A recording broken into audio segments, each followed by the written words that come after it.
إن الحمد لله نحمده ونستعينه ونستغفره ونعوذ بالله من شرور أنفسنا ومن سيئات أعمالنا من يهده الله فلا مضل له ومن يضلله فلا هادي له وأشهد أن لا إله إلا الله وحده لا شريك له وأشهد أن محمدا عبده ورسوله أما بعد فإن خير الحديث كتاب الله وخير الهدي هدي محمد صلى الله عليه وسلم وشر الأمور محدثاتها وكل محدثة بدعة وكل بدعة ضلالة وكل ضلالة في النار فأعوذ بالله السميع العليم من الشيطان الرجيم بسم الله الرحمن الرحيم يا أيها الذين آمنوا اتقوا الله حق تقاته ولا تموتن إلا وأنتم مسلمون يا أيها الناس اتقوا ربكم الذي خلقكم من نفس واحدة وخلق منها زوجها وبث منهما رجالا كثيرا ونساء واتقوا الله الذي تساءلون به والأرحام إن الله كان عليكم رقيبا يا أيها الذين آمنوا اتقوا الله وقولوا قولا سديدا يصلح لكم أعمالكم ويغفر لكم ذنوبكم ومن يطع الله ورسوله فقد فاز فوزا عظيما وقال الله عز وجل بسم الله الرحمن الرحيم واعبد ربك حتى يأتيك اليقين. تمام جسم کی حمد و ثنا بڑائی اور کبریائی اس اللہ عز و جل کے لیے لائق و زیبا ہے جس نے ہمیں اور آپ کو اس دنیا میں پیدا فرمایا. بے شمار درود و سلام نازل ہو تمام نبیوں پیغمبروں اور رسولوں پر خصوصاً تاجدار مکی و مدنی احمد مصطفیٰ محمد مصطفیٰ صلی اللہ علیہ وسلم پر. حاضرین جمعہ، دینی و ملی بھائیوں، بزرگوں، دوستوں، سب سے پہلے میں اللہ کا شکر ادا کرتا ہوں جس نے ہم سب کو ہماری زندگی میں ایک بار اور رمضان کی بہار دکھائی. اسلاف کی فکر کو، اپنے اسلاف کی سوچ کو اپنی فکر اور سوچ بناتے ہوئے رب العزت سے یہ دعا کرتا ہوں کہ ہم سب لوگوں نے اس مہینے میں جو بھی ٹوٹی پھوٹی عبادتیں اور ریاضتیں اور نیکیاں کی ہیں اللہ سب کو قبول فرمائے، آمین. اہل علم حضرت ابراہیم علیہ السلام کے سلسلے میں لکھتے ہیں کہ خلیل الرحمن تبنی بیت الرحمن وتخاف الا يقبل من. رحمان کے خلیل ہو، رحمان کے حکم سے رحمان کا گھر خانہ کعبہ بنا رہے ہو، اس کے باوجود اس بات سے ڈر رہے ہو کہ یہ عمل اللہ کے ہاں قبول ہو کہ نہ ہو، اور یہ دعا کر رہے ہو ربنا تقبل منا انک انت السمیع العلیم کہ پروردگار ہماری اس معمولی سی خدمت کو تو قبول فرما لے. تو مطلب یہ ہوا کہ اعمال صالحہ کے ساتھ ساتھ ہمیں ساری زندگی قبولیت کی دعا کرتے رہنا چاہیے کہ اللہ ہمارے عملوں کو قبول فرما لے. خطبہ مسنونہ کے بعد سورۃ الحجر کی جو آخری آیت پڑھی گئی ہے، رب العزت نے پیارے نبی صلی اللہ علیہ وسلم سے مخاطب ہو کر کے فرمایا کہ وَاعْبُدْ رَبَّكَ حَتَّى يَأْتِيَكَ الْيَقِينُ. اے محمد صلی اللہ علیہ وسلم اپنے رب کی عبادت کیجئے موت کے آنے تک. حضرات، رمضان ہم سے رخصت ہو گیا، پر رمضان سے فراغت عبادت سے فراغت نہیں ہے، رمضان سے فراغت بندگی سے فراغت نہیں ہے. ہماری زندگی کی جب تک آخری سانس باقی ہے اور ہمارے جسموں میں جب تک روح باقی ہے اور قیامت کی صبح تک آنے والے آخری انسان پر عبادت فرض ہے، بندگی واجب ہے. آپ یہ ہمیشہ یاد کر کے چلیے. پیارے نبی صلی اللہ علیہ وسلم کی وفات ہوئی، حضرت ابو بکر صدیق رضی اللہ تعالیٰ عنہ نے مختصر سا خطبہ دیا اور قرآن مجید کی وہ آیت پڑھی وما محمد الا رسول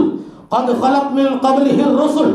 افإن مات او قتل انقلبتم على اعقابكم. اور پھر بھی حضرت ابو بکر صدیق رضی اللہ تعالیٰ عنہ نے فرمایا کہ من كان يعبد محمدا فإن محمدا قد مات ومن كان يعبد الله فإن الله حي لا يموت. لوگوں سنو، جو لوگ محمد صلی اللہ علیہ وسلم کی عبادت کرتے تھے انہیں معلوم ہونا چاہیے کہ ان کی وفات ہو چکی ہے، وہ انتقال ہو چکے ہیں. ومن كان يعبد الله، اور جو لوگ اللہ رب العزت کی عبادت و بندگی کر رہے تھے انہیں یہ معلوم ہونا چاہیے کہ فَإِنَّ اللَّهَ حَيٌّ لَا يَمُوتُ، اللہ زندہ ہے اور ہمیشہ زندہ رہے گا، اسے کبھی موت نہیں آئے گی، اسے کبھی موت نہیں آئے گی۔ اس خطبے کا مقصد ابو بکر کا یہ تھا کہ لوگوں سنو، محمد صلی اللہ علیہ وسلم اس دنیا سے چلے گئے، نبی اس دنیا سے رخصت ہو گئے، نبی نے اس دنیا کو الوداع کہہ دیا۔ اس کا مطلب یہ ہوا کہ نبی کے چلے جانے سے دین ختم نہیں ہونے والا، دین قیامت کی صبح تک باقی رہے گا۔ اسی طرح ہماری اور آپ کی زندگی میں رمضان یوں ہی آتا رہے گا اور یوں ہی جاتا رہے گا، لیکن عبادت و بندگی کا سلسلہ کبھی ختم نہیں ہونے والا ہے، اور یہ قیامت کی صبح تک انشاءاللہ عبادت و بندگی ہوتی رہے گی اور نیکیوں کے کام انجام دیے جاتے رہیں گے۔ حالات کیسے بھی ہو، حالات کتنے بھی ناگزار کیوں نہ ہو، ہم اور آپ صحت و تندرستی کی حالت میں ہو یا پھر بیماریوں سے جوجھ رہے ہو، ہم اور آپ سفر میں ہو یا پھر حضر میں ہو، ہم اور آپ مصروف اور مشغول ہو یا فراغت میں ہو یا فرصت میں ہو، ہم سردیوں کے موسم میں جی رہے ہو یا پھر گرمیوں کے موسم میں جی رہے ہو، ہمارے پاس اگر شعور زندہ ہے، ہمارے پاس اگر احساس زندہ ہے، ہمارے پاس اگر ہوش اور حواس زندہ ہے، تو یہ یاد رکھو کہ زندگی کی آخری سانس تک یہ عبادت فرض رہے گی، یہ بندگی فرض رہے گی۔ پیارے نبی جناب محمد رسول اللہ صلی اللہ علیہ وسلم پر آسمان سے آنے والی وحی نے جو خطاب کیا کہ وَاعْبُدْ رَبَّكَ حَتَّى يَأْتِيَكَ الْيَقِينُ، اے محمد صلی اللہ علیہ وسلم تمہیں اپنے رب کی عبادت کرنی ہے اس وقت تک جب تک موت نہ آ جائے۔ اور آپ صلی اللہ علیہ وسلم نے عبادت کی تلاش اور عبادت کی جستجو صحت و تندرستی کی حالت میں تھے، تو اماں عائشہ رضی اللہ تعالیٰ عنہ نے کہا کہ اے اللہ کے نبی، آپ تو ایسی شخصیت کے حامل ہیں، آپ تو ایسی ذات کے حامل ہیں کہ اللہ نے آپ کے اگلے پچھلے سارے گناہ معاف کر دیے ہیں، پھر بھی تہجد گزاری کا یہ عالم ہے کہ کھڑے کھڑے لمبے قیام میں آپ کے قدم سوج جاتے ہیں، آپ کے قدم میں ورم اور سوجن آ جایا کرتا ہے، ایسا کیوں کرتے ہیں آپ؟ پیارے نبی صلی اللہ علیہ وسلم نے ارشاد فرمایا، عائشہ سنو، افلا اکون عبدا شکورا، حشر کی عدالت میں جہاں ساری انسانیت کی بھیڑ ہوگی، کیا تم نہیں چاہتی کہ یہ پیغمبر اللہ کا شکر گزار بندہ بن کر کھڑا ہو؟ اور مرض کی حالت میں یہ معاملہ ہوا، آپ وفات کے بالکل قریب میں ہیں، اپنی زندگی کے بالکل آخری سانسیں گن رہے ہیں، اور آپ صلی اللہ علیہ وسلم ظہر کی اذان ہوتی ہے، فوراً بستر سے اٹھے اور مصلی کی جانب بڑھنے لگے، دو چار قدم بڑھایا کہ لوگوں کو نماز پڑھائے، بے ہوش ہو کر گر پڑے، بے ہوشی کا عالم آ گیا، اور پھر ہوش میں آئے کہا صلی الناس، کہ بتاؤ لوگوں نے نماز پڑھ لی ہے؟ کہا لا وہم ينتظرونک یا رسول اللہ، ابھی صحابہ نے نماز نہیں پڑھی ہے، آپ کی امامت کا لوگوں کا انتظار ہے۔ آپ صلی اللہ علیہ وسلم آگے بڑھے اور کہا عائشہ ذرا نہلاؤ مجھے، ٹب میں پانی ڈالو، مجھے غسل دو، میں ذرا چستی اور پھرتی محسوس کروں۔ آپ نے نہایا اور پھر دو چار قدم آگے بڑھے، آپ صلی اللہ علیہ وسلم پر پھر بھی ہوشی طاری ہو گئی، آپ پھر بھی ہوش ہو کر گر پڑے، اور جب ہوش میں آئے کہا صلی الناس، کہا لا وہم ينتظرونک یا رسول اللہ، ابھی نہیں پڑھی ہے، آپ کا انتظار ہے۔ پھر نہایا آپ نے اور پھر آگے بڑھے اور پھر بھی ہوش ہو کر گر پڑے، 3 بار یہی کیفیت آپ پر طاری رہی، اور تینوں بار آپ کوشش کرتے رہے کہ کسی طرح مصلی پر پہنچے اور لوگوں کو نماز پڑھائے۔ آپ صلی اللہ علیہ وسلم کی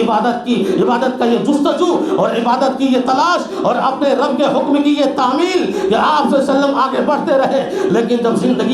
زندگی کی طاقت سے مایوس ہو گئے، آپ کے قدم میں، آپ کے ہاتھوں میں، آپ کے جسموں میں وہ طاقت نہیں رہ گئی، بے بس ہو گئے، لاچار ہو گئے، آپ کو یہ احساس ہو چلا، آپ کو یہ یقین ہو چلا کہ اب میں مصلی تک نہیں جا سکتا ہوں۔ فرمایا مروا ابا بکر فلیصلی بالناس، کہ ابو بکر کو حکم دو رضی اللہ تعالیٰ عنہ کو، وہ لوگوں کو نماز پڑھائے، تمہارا پیغمبر مصلی تک اب نہیں آ سکتا ہے۔ اپنی مجبوری کو ظاہر کیا اور پھر ابو بکر نے نماز پڑھانا شروع کیا۔ پھر ایک دن وہ بھی آیا کہ اللہ کے نبی صلی اللہ علیہ وسلم نے اپنی طبیعت میں تھوڑا افاقہ محسوس کیا اور پھر اٹھے اور آپ نماز کے لیے گئے، جس وقت ابو بکر رضی اللہ تعالیٰ عنہ مصلی پر آلریڈی نماز پڑھا رہے تھے۔ آپ صلی اللہ علیہ وسلم ابو بکر کے بائیں جانب بیٹھ گئے، ابو بکر پیارے نبی کی اقتداء کر رہے ہیں اور صحابہ ابو بکر کی اقتداء کر رہے ہیں۔ آپ صلی اللہ علیہ وسلم نے اس آیت کو ثابت کرتے ہوئے اور رب کا حکم مانتے ہوئے کہ وَاعْبُدْ رَبَّكَ حَتَّى يَأْتِيَكَ الْيَقِينُ، اپنی آخری سانس تک رب کی عبادت کرنی ہے، آخری سانس تک رب کے لیے نمازیں پڑھنی ہے، آخری سانس تک لیے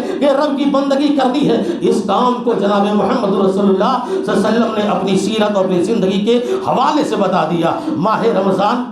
جو عبادتوں کا یقیناً مہینہ تھا، اس سے گزر کر ہم اور آپ آئے ہوئے ہیں شوال کے مہینے،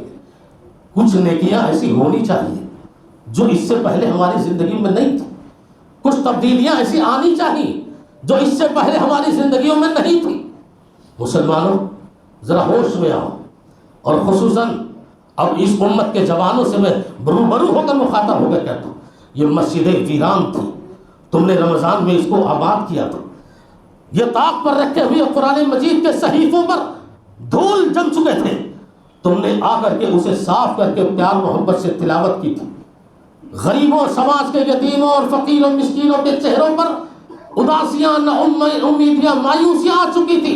تمہارے اپنے صدقہ اور خیرات نے ان کے چہروں پر مسکراہٹ لایا تھا۔ اب ذرا غور کرو، گربان میں سوچو، یہ مسجدیں تم سے جدا ہو کے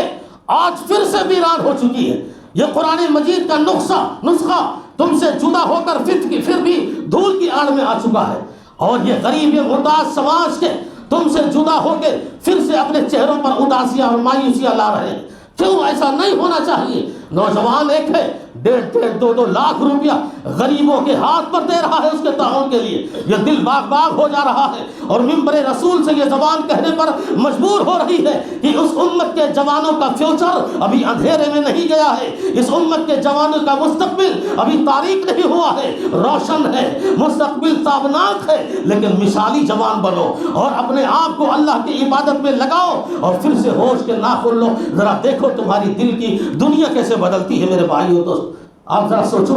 لوگ کہتے ہیں نا پڑھنا آسان ہے،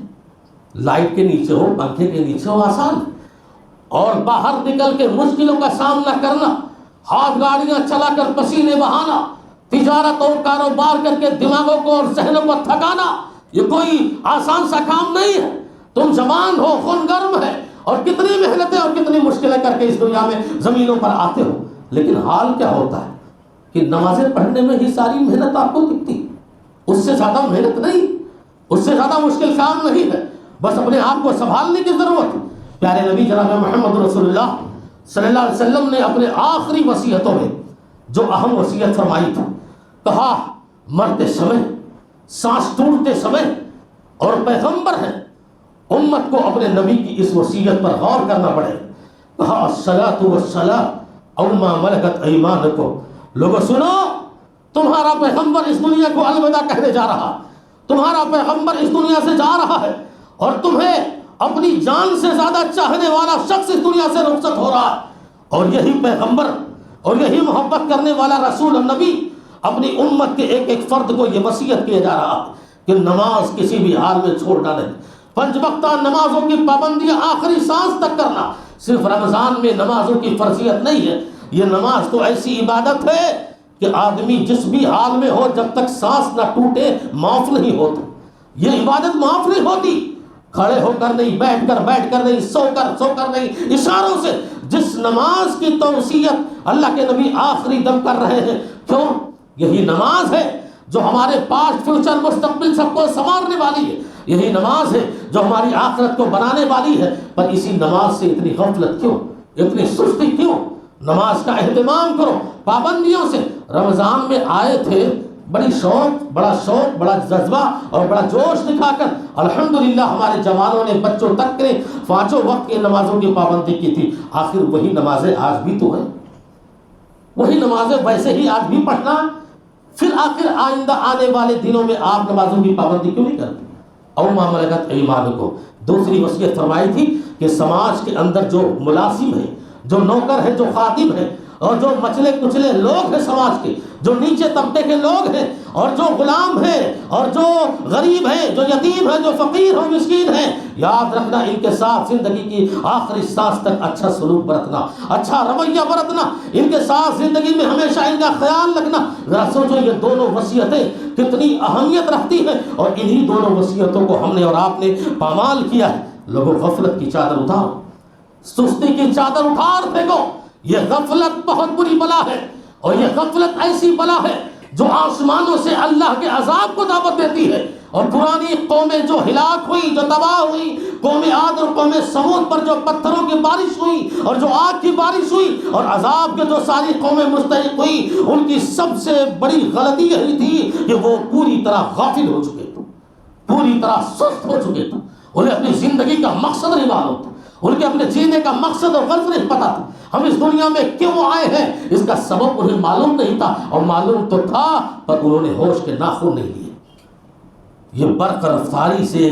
اور یہ بجلی کی طرح ہماری اور آپ کی گزر جانے والی زندگی میں اگر ہم آخرت کی فکر نہ کریں تو کس بات کی فکر کریں؟ یہ دنیا جو ظاہراً سجی سجائی ہے، یہ دنیا جو ظاہراً زیب و زینت کا بازار ہے، یہ دنیا جو رونقوں کا بازار ہے، یہ دنیا جو دلہن کی طرح سجی ہوئی ہے، یہ دنیا جو بڑی دلکش ہے، یہ دنیا جو ہمیں اور آپ کو کھینچنے کی کشش رکھتی ہے، یہ دنیا اللہ کے نبی صلی اللہ علیہ وسلم نے اس دنیا کو اور اللہ نے متاع غرور قرار دیا. یہ دھوکے کا سامان ہے، اور جو اس دنیا کے پیچھے پڑ گیا، جو دولت کی محبت اور نشے میں چور ہوا، یقین جانو وہ سب سے بڑے دھوکے میں. اللہ نے کیا فرمایا؟ وَمَا الْحَيَاةُ الدُّنْيَا إِلَّا مَتَاعُ الْغُرُورِ، کہ یہ دنیا محض ایک دھوکہ ہے، ایک فریب کا سامان ہے. اور آپ ایک بات یاد رکھیں، اور میں وہ بات بتانا بھی مناسب سمجھتا، موجودہ جنریشن جس میں ہم اور آپ شامل ہیں، دنیا کی جو حقیقت اللہ نے دکھائی ہے، سمجھائی ہے اور بتائی ہے، اس سے پہلے جنریشن والے کو وہ موقع حاصل نہیں ہوا، نصیب نہیں ہوا، اور شاید کہ آنے والی جنریشن کو بھی وہ موقع حاصل نہ ہو، نصیب نہ ہو. دنیا کی جو سچائی ہمیں اور آپ کو اللہ نے بتائی، موجودہ جنریشن کو دنیا کی جو حقیقت بتلائی، کب جانتے ہیں؟ کووڈ-19 کے سخت ترین دور میں، خطرناک دور میں. کووڈ-19 کورونا وائرس کیا وہ کسی قیامت سے کم تھا؟ صرف 5 سال گزرے ہیں، ابھی زیادہ نہیں، صرف 5 سال گزرے ہیں. کیا وہ کسی قیامت سے کم تھا؟ وہ مرحلہ کیا کسی قیامت سے کم تھا؟ ذرا سوچو اور بتاؤ مجھ کو کہ جہاں انسان جینے کے لیے سانسوں کو خرید رہا تھا، انسان جینے کے لیے سانسوں کو خرید رہا تھا، اور موت نے دنیا کی چاروں طرف اپنے جال پھیلا دیے تھے. کہیں گلیوں میں کسی کو یہ موت اپنا لقمہ بنا رہی ہے، کہیں شہروں میں کئی لوگوں کو یہ موت اپنا لقمہ بنا رہی ہے، کہیں گھر میں کئی افراد کو یہ موت اپنا لقمہ بنا رہی ہے. ہر فرد اس وقت اور ہر شخص موت کے خوف کے سائے میں جی رہا تھا. یہ سچائی ہے کہ نہیں؟ موت کے خوف کے سائے میں جی رہا تھا، اور ہر شخص یہ محسوس کر رہا تھا نہ جانے کب اور کیسے یہ موت ہمارے دروازے پر بھی آ کر دستک دے. اللہ کی قسم. اور قبرستان میں جو مردوں کو دفنانے والے رضاکار تھے، جو لگے ہوئے تھے ڈیوٹی پہ، ان کی زبان سے خود یہ کہنا ہے کہ اسی قبرستان میں دفن ہونے کے لیے ایسے مردے بھی آئے جن کے ہاتھوں میں سونے کے کنگن تھے، ایسے مردوں کو دفنانے کے لیے لایا گیا جن کے گلے میں سونے کا ہار تھا، سونے کے ہار تھے، اور جن کے پیروں میں جو ہے چاندیوں کے پائل تھے. ایسے مردے لائے گئے جن کے کانوں میں سونے کی بالیاں تھیں، لیکن کوئی رشتہ دار ان زیورات کو نکالنے کی بھی زحمت گوارا نہیں کر رہا تھا. موت کا یہ خوف تھا اس کے قریب. اللہ نے کیا فرمایا؟ قیامت آئے گی، یوم یفر المرء من اخیہ وامہ وابیہ وصاحبتہ وبنیہ. کہ لوگوں یاد کرو، جب قیامت آئے گی لوگ ایک دوسرے سے دور بھاگیں گے. ماں بیٹے کو دیکھ کر، بیٹی ماں کو دیکھ کر، باپ بیٹے کو دیکھ کر، سارے رشتے ایک دوسرے کو دیکھ کر دور بھاگیں گے، کہیں ہم سے کوئی نیکی نہ مانگ لے. یہ اللہ نے قیامت کا منظر دکھایا. لیکن رب العزت نے موجودہ جنریشن کو قیامت کا وہ منظر آنے سے پہلے کووڈ-19 کے مرحلے میں وہی منظر دکھا دیا، اور قیامت صغریٰ میں لا کر وہی سین کا مظاہرہ کرا دیا کہ میرے بندو دیکھو، بڑی قیامت آنے سے پہلے چھوٹی قیامت میں ہم اس کے آثار دکھا رہے ہیں. کیا ہوا؟ باپ کی لاش پڑی ہے، بیٹا اس کے قریب جانے کو تیار نہیں. بیٹے کی لاش پڑی ہے، باپ اس کے قریب جانے کو تیار نہیں.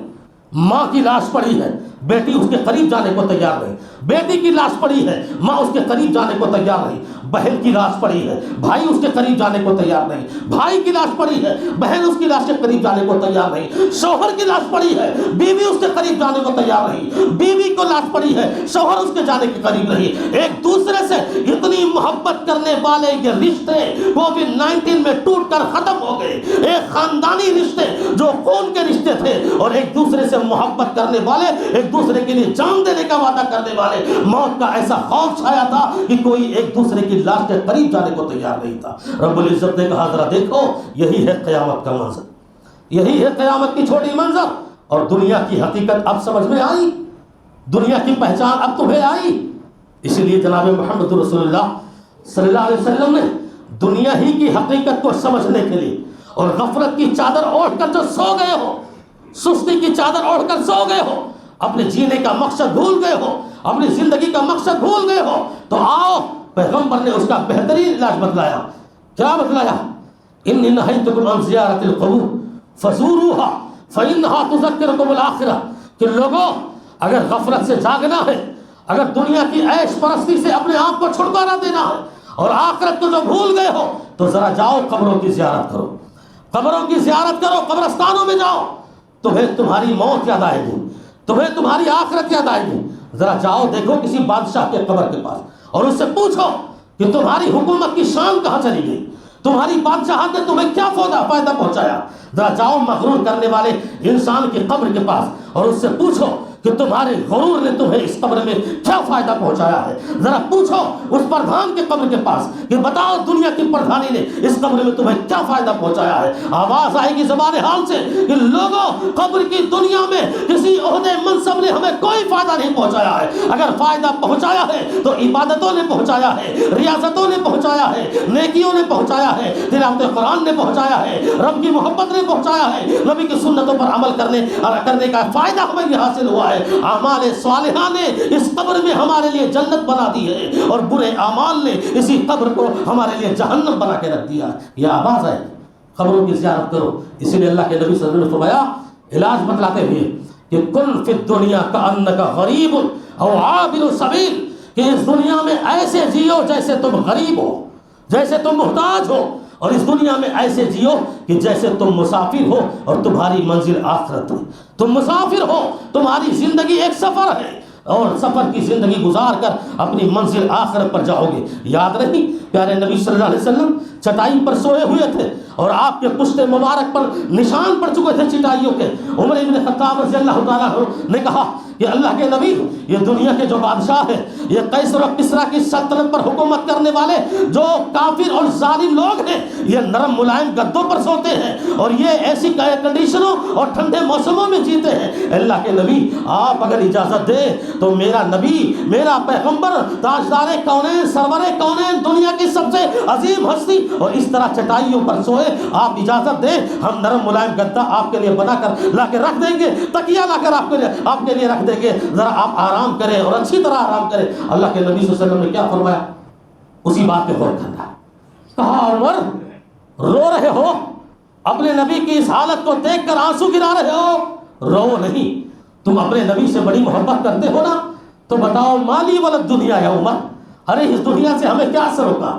اس لیے باپ اپنے بچوں سے سچی محبت تبھی کرتا ہے جب اسے آخرت کی یاد دلاتا ہے۔ اللہ کے نبی نے کہا نا کہ فاطمہ، اس غرور میں اور اس ہوش میں نہ رہنا کہ تمہارا باپ پیغمبر ہے، آخرت میں تمہارے کمائے گا، نہ انقذی انفسک نفسک عن النار، کہ تم نار جہنم سے اپنے آپ کو بچانے کے لیے اعمال صالحہ کر لو، نیکیاں کرو، عبادتیں کرو، دنیا سے بے رغبتی اختیار کرو، آخرت کی ترغیب لاؤ، اور اس طرح تم اپنے آپ کو نار جہنم سے بچا سکتی ہو۔ میں پیغمبر ہوتے ہوئے بھی اپنی بیٹی فاطمہ کو کوئی کام نہیں آ سکتا، تو اولاد کی محبت یہی ہے کہ اس کے ماں باپ اس کو آخرت کی فکر دلائے۔ میرے بھائی اور دوستوں، بہت لمبی یہ سوچ ہونی چاہیے ہم اور آپ کو اس دنیا، اللہ کے نبی نے فرمایا مالی ولد دنیا ہے عمر، ارے یہ دنیا کیا ہے؟ ایسے ہی ہے جیسے کوئی درخت ہو چٹیل میدان میں، کوئی مسافر وہاں سے جا رہا ہو اور شدت و گرمی کا موسم ہو، پسینے سے وہ مسافر شرابور ہو اور اس درخت کو نیچے دیکھ کر نیچے بیٹھ جاتا ہو کہ تھوڑی دیر آرام کر لے، پسینے سوکھ جائے اور پھر ہم اپنی منزل کی طرف روانہ ہوں گے۔ وہی درخت کا سایہ یہ دنیا ہے، اور میں اور ہم یہ مسافر ہیں جو جا رہے ہیں، اور اسی دنیا میں اسی سائے کی طرح تھوڑی مدت گزار کر کے اپنی منزل آخرت کی طرف روانہ ہو جائیں گے۔ اس لیے ذرا سوچو، غور کرو اور دنیا کی عیش پرستیاں چھوڑو، ورنہ یاد رکھو، مختصر ایک حدیث میں بخاری کی ہے کہ ایک ایسے کافر کو اللہ لائے گا جو دنیا کے اندر کبھی تکلیف کا سامنا بھی نہیں کیا ہوگا، جس نے کبھی مصیبت نہیں اٹھائی ہوگی، جس نے کبھی پریشانی نہیں اٹھائی ہوگی۔ رب العزت اس کافر کو جہنم کی ایک ڈبکی دے گا، ایک غوطہ لگائے گا، ایک سکنڈوں بھرے لمحے میں جہنم کے حوالے کر دے گا، اور پھر نکال کے پوچھے گا بتا میرے بندے دنیا میں کبھی تو نے آرام دیکھا تھا؟ وہ کہے گا نہیں، جہنم کی سکنڈوں کی ڈبکی نے دنیا کے 70 سالہ عیش پرستی کو بھلا دیا۔ یہ اتنی دردناک جگہ ہے۔ پھر ایک مومن کو لائے گا اللہ جس نے دنیا میں امتحانوں سے زندگی گزاری ہوگی، آزمائشوں سے زندگی گزاری ہوگی، پریشان ہو کر گرمیوں سے زندگی گزاری ہوگی، بہت ساری مشقتوں کا سامنا کیا ہوگا۔ اللہ جنت کی ایک ڈبکی دے گا، جنت میں سکنڈوں بھرے لمحے بھر ڈالے گا اور نکال کر پوچھے گا بتا میرے مومن بندے دنیا میں تو نے کبھی تکلیف اٹھائی تھی؟ کہا اللہ جنت کی ایک ڈبکی نے تیری اس نعمت کے ایک سکنڈ کے حوالے نے دنیا کے سارے تکلیفوں کو بھلا دیا۔ جنت ایک ایسی عظیم نعمت ہے، اس جنت کی پرواہ کرو، جہنم سے بچنے کی اپنے آپ کی کوشش کرو، اور یاد رکھو اس قبر کے اندر جو آنے والی، جو زندگی آنے والی، ہماری اور آپ کی قبریں تیار ہیں، ہم کو پتہ نہیں ہے، وہ قبریں بارہا آواز لگاتی ہیں، اور ہم اپنے قبروں کے حوالے ہوں گے۔ وہ قبر میں آرام چاہتے ہو، سکون چاہتے ہو، اطمینان چاہتے ہو، تو یاد رکھو اس زمین پر، اس دنیا میں ہمیں اپنے آپ کو تھکانا پڑے گا، ہمیں اپنے آپ کو عبادتوں میں مصروف کر کے مشقتوں سے گزرنا ہوگا، ہمیں اپنے آپ کو نیکیاں کر کے اور خیرات کر کے تکلیفوں سے جھیج کر کے تب ہمیں دنیا کے اندر اس پریشانیوں کے بعد قبر میں آرام ملے گا۔ اور قبر کے اندر آرام نہیں چاہتے ہو تو پھر دنیا میں عبادتوں سے کوئی تمہیں سروکار نہیں، پھر آزاد گھومو جیسا چاہو، کھلے سانٹ کی طرح، نہ تمہیں اللہ کا خوف ہو اور نہ نبی کی رسالت کا خوف ہو، پھر جیسا چاہو اپنی مرضی سے کرو۔ قبر یہاں تو آرام پاؤ گے، پر قبر کی تکلیفیں تمہیں بہت بھیانک انجام تک پہنچائے گی۔ اللہ رب العزت سے دعا ہے کہ العالمین ہمیں اور آپ کو، اور خصوصاً ہم نوجوانوں کو جو رمضان میں پوری طرح اللہ کے خوف یا اللہ کے ڈر یا اللہ کے لیے شوق اور عبادت، شوق اور ذوق سے عبادت کا کام انجام دے رہے تھے، اللہ ہم مسلمان بھائیوں کو، جوانوں کو دوبارہ توبہ کر کے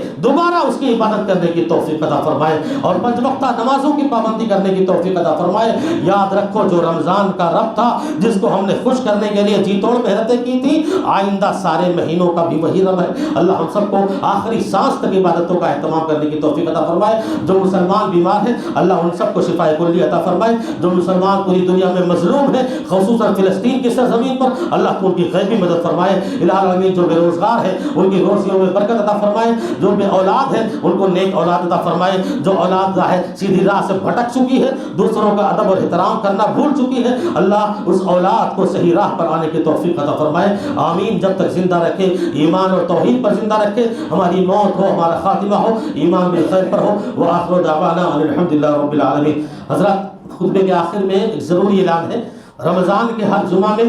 جو معصوم روزے دار کے ناموں کی فہرست بنائی جا رہی تھی اور مکمل ہو بھی چکی تھی، ہمارے بچے جو روزہ سے تھے، جس نے بھی 2-4 روزے 10-12 سال کے نیچے، ان سب لوگوں نے اپنے نام لکھائے تھے، اور پھر وعدہ ہوا تھا کہ انشاءاللہ عید کے بعد کوئی ایک دن، کوئی ایک ایسا وقت منتخب کریں گے جہاں سارے بچوں کو ان کے باپ کے سمیت اور ان کے ذمہ دار کے ساتھ اکٹھا کریں گے مسجد میں، اور پھر جو بھی لوگوں نے، ذمہ داروں نے جو بھی ان کے لیے ہمت افزائی کے لیے، حوصلہ افزائی کے لیے جو انعام جو ہے مقرر کیا ہے اور جو جوائز مقرر کیا ہے، انشاءاللہ ان بچوں کے اندر تقسیم کیا جائے گا۔ اور یہ اعلان کرتے ہوئے مجھے خوشی محسوس ہو رہی ہے کہ جناب عطیہ اللہ صاحب اور ان کے ساتھیوں نے جو دن مقرر کیا ہے اتوار کو، اتوار تو کی چھٹی کا دن ہوتا ہے، اور اتوار کے دن انشاءاللہ 10 بجے سے 12 بجے تک آپ اپنے بچوں کے ساتھ 10 بجے آ جائیے، اور 1-1.5 گھنٹے میں انشاءاللہ وہ پروگرام اور بچوں کے درمیان جو انعامات تقسیم کرنے ہوں گے وہ ذمہ داروں کے ہاتھوں انشاءاللہ تقسیم کیے جائیں گے۔ اللہ رب العزت اسی طرح عبادتوں کے معاملے میں بچوں کے حوصلے کو بڑھانے کے لیے ایسے نوجوانوں کو ہر سال اللہ تیار کرتا رہے۔ اللہ رب العزت ہماری نیکیوں کو قبول فرمائے، آمین۔ بارک اللہ لنا ولکم فی القرآن فاعلیکم بالآیات والذکر الحکیم انہ تعالی جواد کریم ملک بر رؤوف رحیم۔